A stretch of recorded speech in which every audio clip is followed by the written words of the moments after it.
The ocean waves outside my window crashed against the shore, calm yet relentless.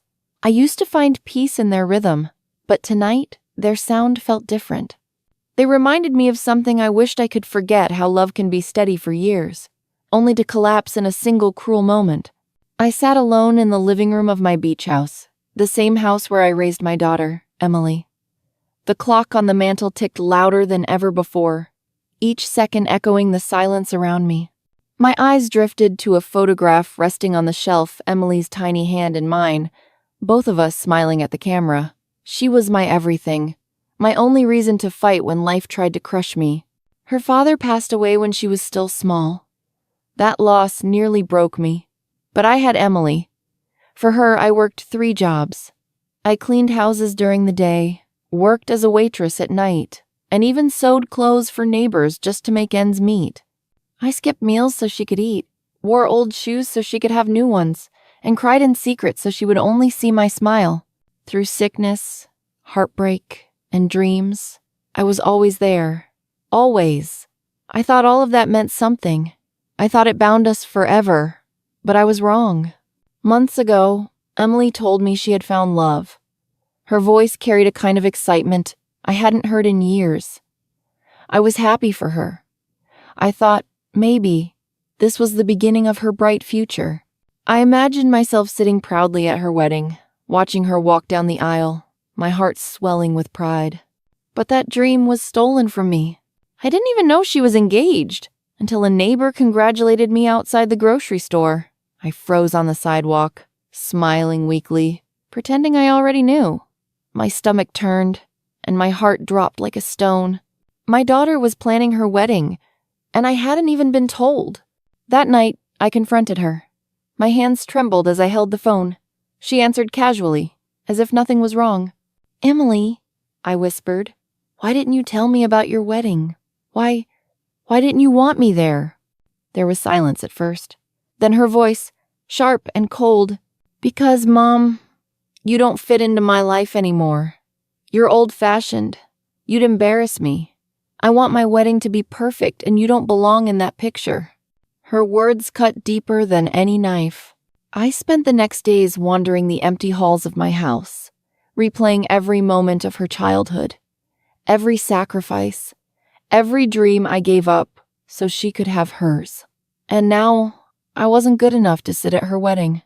But the deepest wound was yet to come. A week later, Emily showed up at my door. For a moment, hope lit up in my heart. Maybe she had changed her mind. Maybe she wanted me back. But when she spoke, her words shattered me again. "Mom," she said sweetly, "we want to spend our honeymoon at your beach house, just for a few weeks. You don't mind, right?" I stood there, frozen. My lips pressed together so hard I thought they might bleed. She didn't want me at her wedding, but she wanted my house for her happiness. My house, which I had built with blood, sweat, and years of sacrifice. I nodded silently. I couldn't find the strength to speak. That night, I wandered through the house. I touched the walls, the photographs, the furniture worn by years of struggle and love. Memories whispered from every corner. The nights I held Emily during a fever. The mornings I packed her school lunches before racing to work. The evenings I sat sewing clothes under a single dim light while she did her homework. And now, this house was all she wanted from me. Not my presence, not my love, just my property. As I cleaned her old room, I stumbled upon a box shoved deep in the closet. Inside were papers, unpaid bills, gambling slips, threatening letters from debt collectors. They weren't hers. They belonged to her fiancé. My heart pounded. Suddenly, it all made sense. The secrecy, the rush, the distance. It wasn't just pride, it was desperation. They were drowning in debt. And my house was their lifeline. I sat on the floor clutching those letters, tears streaming. I sat on the floor clutching those letters, tears streaming hotter than the summer sun outside. Anguish welled up inside me, heavier than any ocean tide. My arms ached from holding the weight of evidence, proof that my daughter's new happiness was built on borrowed time and borrowed trust. Each bill and slip made the walls close in. I remembered scrubbing these floors until my hands bled, so my little girl could walk safely, so she'd never feel the sharp edges of hardship that defined my childhood. Now, the sharp edges were back, threatening from inside envelopes stamped, "Final Notice." Each line felt personal, another plea I could not answer, another life I could not save. A hollow rage slowly replaced exhaustion. I wasn't just grieving for the mother-child bond. I was mourning the loss of respect, the betrayal woven through Emily's cheerful voice and sweet request. Did she ever see me as more than the provider, the woman who made her life soft while her own choices grew hard? Or was I just the final shield between her happiness and ruin? Through my tears, one memory returned, bright as a flame. Emily, feverish at 5, nestled in my arms, whispering, "Don't let go, Mommy." I hadn't. I held on through everything. But now, clutching the box, I realized that maybe to save myself, I had to let go for the first time. I had to reclaim the sacrifices Emily had mistaken for resources. I stood, my knees stiff, and packed the box with trembling hands. I set it on the kitchen table, visible, undeniable. That night, I sat by the window, listening as the waves battered the shore and the moon painted the water silver. The house was heavy with memory and uncertainty. I remembered lullabies and laughter, arguments and apologies. I wondered if every parent reached a moment when letting go became the only act of love left. By morning, a restless calm had settled over me. I made tea slowly, tracing the cracks in the mug with my finger. I dressed in my one decent blouse, pale blue, threadbare at the cuffs. The sea thundered its approval outside. A knock at the door, hesitant, familiar. Emily stood on the porch, her suitcase at her feet. She wore a white sundress printed with blue flowers, one I'd sewn for her years ago, before she knew the price of fabric. Her face, beautiful and tight, looked older than her 23 years. "Hi, Mum." There was a moment when instinct tried to take over to hug, to forgive, just because she was my child. But the faint, sour scent of stress climbed off her, and I remembered the box. "Morning, Emily." She looked past me, trying to find the warmth in the house. Did you get everything ready?" I nodded. "I have something to show you first." I led her to the table. The box waited in the center, the bills, the gambling slips, the threats. She stared at the pile, mouth pressed thin. Why are you showing me this?" I tried to keep my voice gentle, but it wanted to shatter. "Because it's time to stop pretending. I found these in your room. They're not yours, they're his. Does he know you're asking to borrow my house while drowning in debt?" Emily dropped into a chair. Her cheeks burned crimson. "Mom, it's not what it looks like." "Isn't it?" I pressed. "You didn't want me at the wedding. You didn't want me in your life. But you want my house, because it's all I have left to give." For a long moment, only the clock kept speaking, tick, tick, ticking, away the years we'd lost. Emily's hands trembled. "I'm sorry. I should have told you. He's in trouble, and I thought we could fix it. I didn't know how to ask." I nodded. "You didn't think you needed to ask.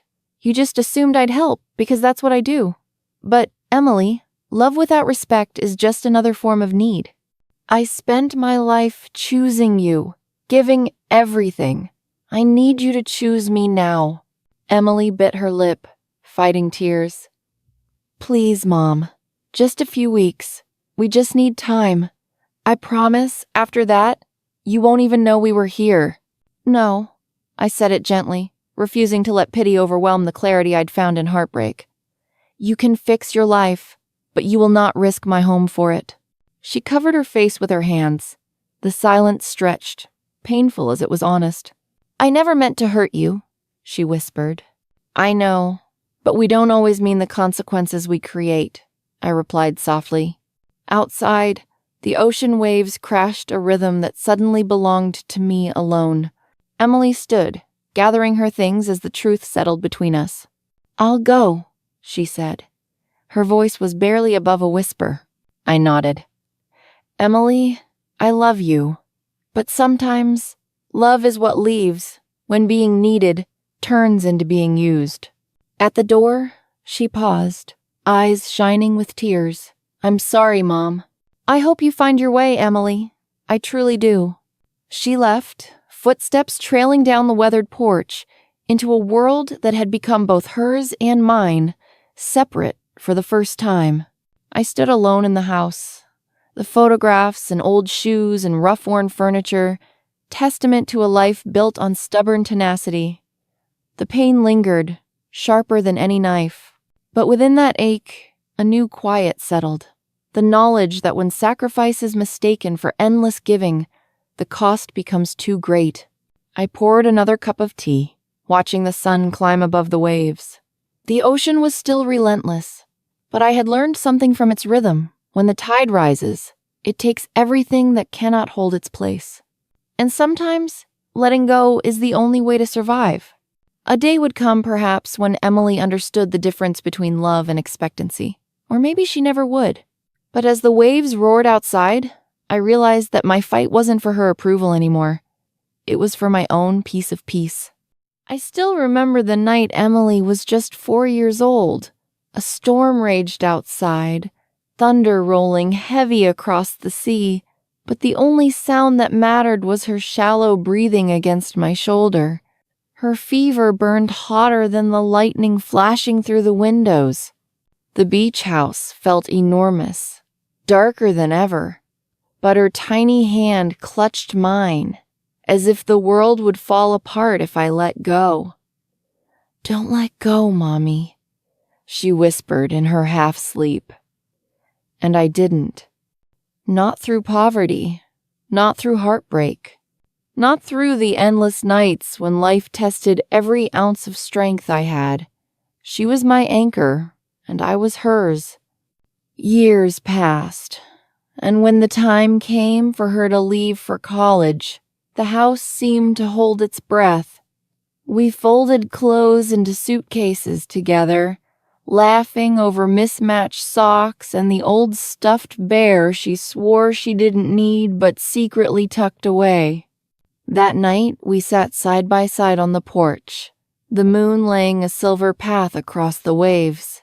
She looked at me, shy and determined all at once. "I know you did everything for me, Mom. I'll make you proud." Tears blurred my eyes, but my heart believed her words. I held on to them even as the years chipped away at the promises between us. Now, here we were, years later, standing in the kitchen with the weight of truth spread across the table. The box of letters, the gambling slips, the debts her fiancé had left behind, every piece of evidence stacked against the fragile story she had built. Emily hovered near the door, her shoulders tense, her face caught between defiance and despair. "Emily," I said softly, "before you leave, there's something you need to hear." Her eyes lifted, uncertain, fear flickering there. "I never stopped loving you, not once. But love isn't the same as sacrifice. I can't keep giving away pieces of myself for a happiness that doesn't include me. This house, my life, it's more than just a safety net for your troubles." Her lips trembled. "I understand, Mom," she whispered, her voice cracking as if the words themselves hurt to speak. The silence after she left was louder than any storm. The rooms of the house echoed with memories, with laughter and arguments, with every sacrifice I had made.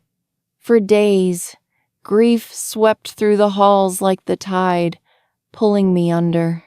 But slowly, almost imperceptibly, healing began. I found it in quiet mornings, brewing tea as the sun rose, in long walks by the ocean, letting the waves remind me of rhythm and resilience, in learning, at last, to untangle love from obligation. Then one warm afternoon, a letter arrived, Emily's handwriting, uncertain but earnest. "Mom, I'm sorry. I've started over. I remember now the nights you held on to me when I was small, and the day you let go when I was grown. Thank you for loving me enough to do both. Tears filled my eyes, but they weren't only from sadness this time. They carried a fragile hope. The beach house remained mine, not as a monument to endless sacrifice, but as a place where forgiveness could breathe, where new beginnings might take root.